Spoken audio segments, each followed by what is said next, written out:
अगर आप अपनी बॉडी को लेकर थोड़े से भी सचेत हैं और जिम या फिर किसी और तरह की स्पोर्ट्स एक्टिविटी में एक्टिव हैं, तो आपको एक न एक बार फिश ऑयल की सलाह जरूर मिली होगी। आप कुछ ने तो इस बात को माना भी होगा, लेकिन कुछ ने तो इसे नजरअंदाज कर दिया होगा। लेकिन क्या आपको सच में फिश ऑयल खाने के फायदे के बारे में पता है? साथ ही क्या आप जानते हैं कि इसका ओवरडोज भी आपके लिए खतरनाक भी हो सकता है?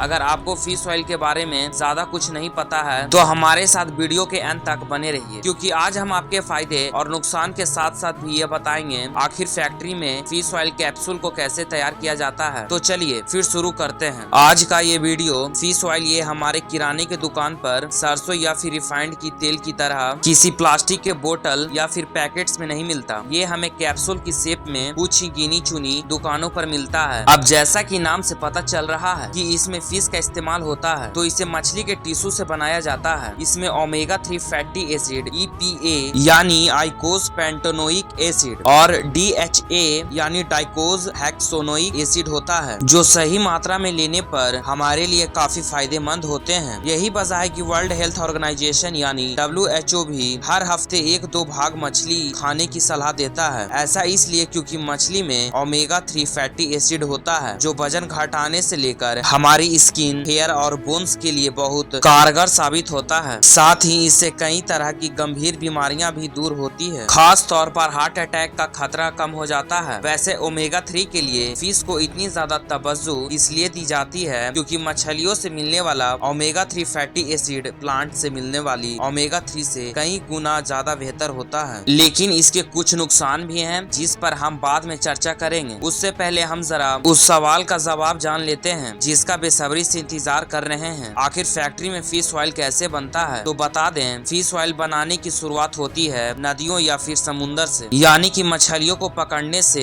ऐसी मछलियों में प्रचुर मात्रा में ऑयल होता है, जैसे हेरिंग, टूना एंड मैक्रेल आदि। यहाँ फिश ऑयल मैन्युफैक्चर सबसे पहले मछुआरों से इन मछलियों को खरीदते हैं, जिन्हें बड़े बड़े ट्रक्स के जरिए एक डिसेंट टेम्परेचर पर रखकर, जिससे ये खराब न हो, फैक्ट्री में लाया जाता है। इसके बाद इनके यहाँ अनलोडिंग की जाती है। फिर इन सभी मछलियों को अच्छे से साफ किया जाता है और 90 से 95 डिग्री के तापमान पर पानी में 15 से 20 मिनट तक के लिए उबाला जाता है। अब थोड़ी सॉफ्ट हो चुकी सभी मछलियों को स्क्रू की तरह घूमने वाली स्क्रू प्रेस नाम की एक मशीन में डाला जाता है। अब जैसा कि मशीन के नाम से समझ आ रहा है कि यहाँ मछलियों को अच्छे से प्रेस करने का काम करती है, तो प्रेस होने की वजह से होता यह है कि मछलियों में मौजूद पानी अलग हो जाते हैं और जो बचा हुआ हिस्सा होता है उसे एक अलग सेक्शन में निकाल लिया जाता है, जिसे एक तरह का केक कहा जाता है। इसे कन्वेयर की मदद से और ज्यादा खाने के लिए फैक्ट्री के ड्राई आउट सेक्शन में भेज दिया जाता है। यहाँ 75 डिग्री पर इसे और सुखाया जाता है। अब इस प्रोसेस के बाद जो ड्राई फिश का चूरा होता है उसे एक ग्राइंडर में भेजा जाता है, जो उसे जरूरत के हिसाब से फाइनली ग्राइंड कर लेते हैं। अब इन सब प्रोसेस से गो थ्रू होने की वजह से ये काफी गर्म हो जाता है, जिस वजह से इसे कुछ देर रूम टेम्परेचर पर ठंडा किया जाता है। अब ठंडा हो जाने के बाद इसे सेग्रेशन सेक्शन में भेजा जाता है। यहाँ जरूरी और गैर जरूरी पार्टिकल्स को अलग किया जाता है। इस दौरान जरूरी पार्टिकल्स की क्वालिटी को भी अच्छे से चेक किया जाता है। क्वालिटी चेक करने की जिम्मा फैक्ट्री के सबसे अनुभवी और जिम्मेदार लोगों पर होता है, क्योंकि फिश ऑयल न सिर्फ स्पोर्ट्समैन और जिम जाने वाले को बल्कि सामान्य लोगों को भी